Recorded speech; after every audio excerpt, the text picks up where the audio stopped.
In 2025, the immigration situation in the United States is a topic that looms large, profoundly shaping the nation's domestic and foreign policies. The Trump administration's second term has seen a significant shift in focus towards immigration enforcement, particularly with regards to the surge of African migrants at the southern border. This emphasis on immigration is impacting trade and finance discussions with African nations, as domestic political concerns are taking precedence. The potential implications of this shift are vast, as deportations of African migrants could increase, impacting countries' negotiations with the U.S. on issues like the Africa Growth and Opportunity Act and the G20 summit.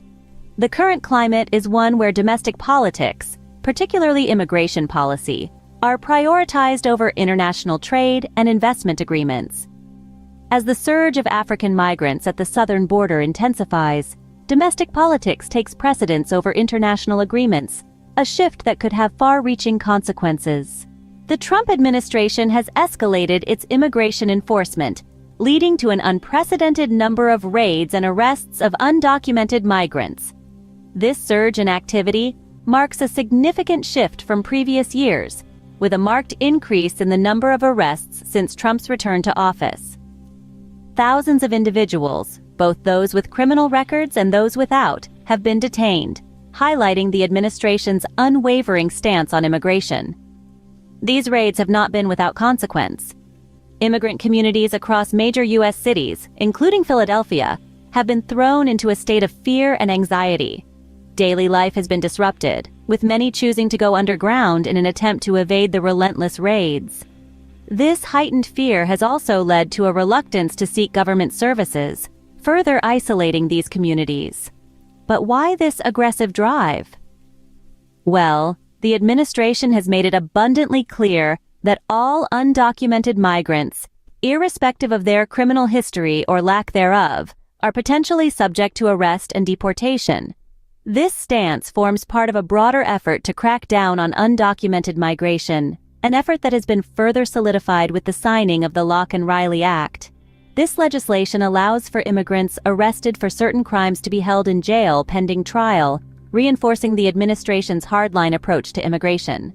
The administration's aggressive crackdown on undocumented migration is a clear indication of its commitment to its immigration policy, regardless of the human cost. Effective deportation is not merely a matter of detention. It also requires diplomatic negotiations and leverage.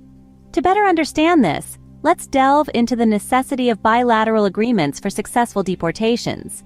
These are agreements that two countries mutually enter into, outlining the terms and conditions for deporting individuals who have been found to be in violation of immigration laws.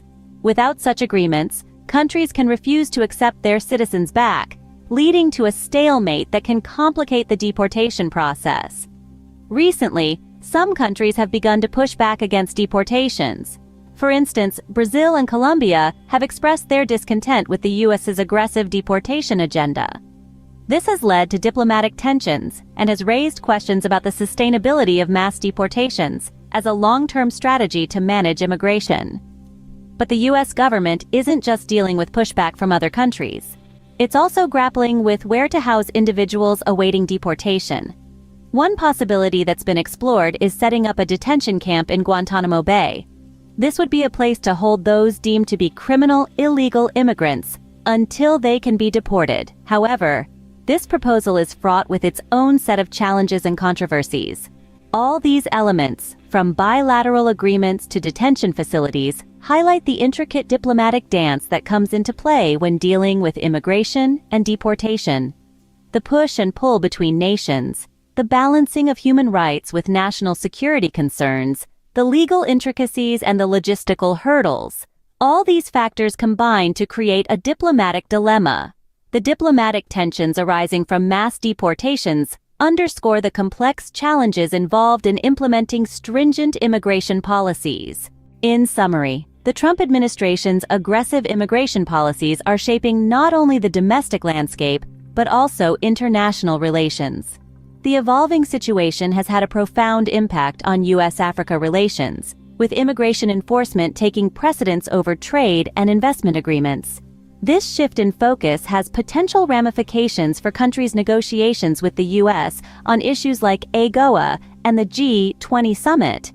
Additionally, we've seen an escalation in raids and arrests of undocumented migrants, instilling fear and anxiety in immigrant communities. This has led to disruptions in daily life and a reluctance to seek government services.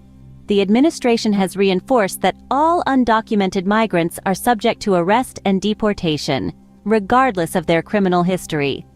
Finally, we discussed the diplomatic challenges involved in deportations. Successful deportations require not only detention, but also diplomatic negotiations and leverage, a fact that has led to increased tensions with countries like Brazil and Colombia. The immigration situation in the United States is a dynamic and complex issue that continues to evolve. Thank you for watching. Don't forget to subscribe and get notified of our next video.